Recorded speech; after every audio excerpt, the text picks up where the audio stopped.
Идеи за подаръци за бебета от 6 до 12 месеца, част 1. Първото са гризалки, чесалки за зъби, защото този период всички майки знаят. Нашето дете, което е на 11 месеца, също ги ползва. Второто нещо, това са подобен тип книжки, които докосни, разтръска и чуй, развива фината им моторика.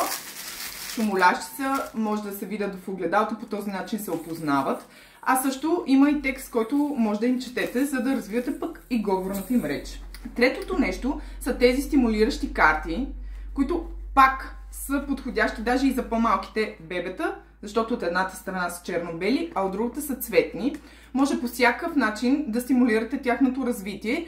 Подходящи са и за тихи игри преди сън. Следващото е това образователно кученце. На моето момиче е любимо, защото обича да слуша всякакви части на тялото.